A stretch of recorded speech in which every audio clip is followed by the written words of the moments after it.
श्री शिवाय नमस्तुभ्यम। प्रदोष व्रत त्रयोदशी के दिन रखा जाता है।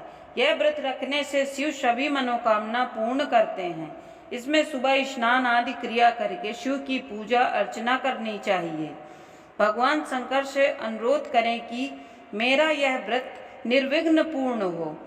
पुनः प्रदोष काल के समय स्नान आदि क्रिया करके भगवान शंकर का पंचाभिषेक कराकर बेलपत्र एवं एक समी पत्र अवश्य चढ़ावें। इसका बहुत बड़ा फल है।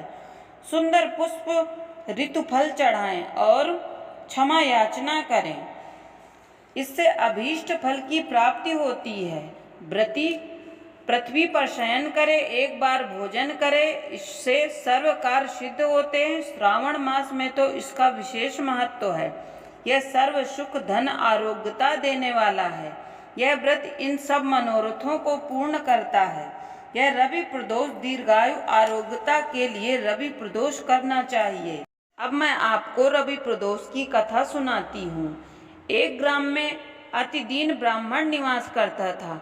उसकी साध्वी स्त्री प्रदोष व्रत किया करती थी। उसके घर में एक ही पुत्र रत्न था।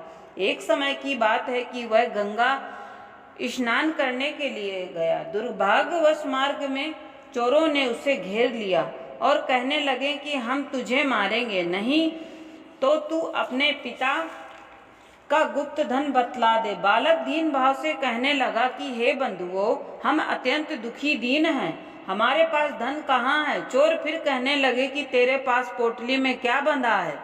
बालक ने निसंकोच उत्तर दिया कि मेरी माता ने मुझे रोटी बनाकर बांध दी है। दूसरा चोर बोला कि भाई ये तो अति दीन दुखी हृदय है, इसे छोड़िए। बालक इतनी बात सुनकर वहां से प्रस्थान करने लगा और एक नगर में पहुंचा। नगर के पास एक बरगद का पेड़ था। बालक वहां बैठ गया और थककर वृक्ष की छाया में सो गया। उस नगर के सिपाही चोरों की खोज कर रहे थे कि खोज करते करते उस बालक के पास आ गए। सिपाही बालक को भी चोर समझकर राजा के समीप ले गए। राजा ने उसे कारावास की आज्ञा दे दी। उधर बालक की मां भगवान शंकर जी का प्रदोष व्रत कर रही थी। उसी रात्रि राजा को स्वप्न हुआ कि यह बालक चोर नहीं है। प्रातः छोड़ दो, नहीं तो आपका वैभव राज्य सब शीघ्र ही नष्ट हो जाएगा। रात्रि समाप्त होने पर राजा ने उस बालक से सारा वृतांत पूछा। बालक ने सारा वृतांत कह सुनाया।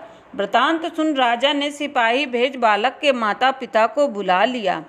राजा ने उसे भेज जब भयभीत देखा तो कहा, तुम भय मत करो, तुम्हारा बालक निर्दोष है। हम तुम्हारी दरिद्रता देखकर 5 गांव दान में देते हैं।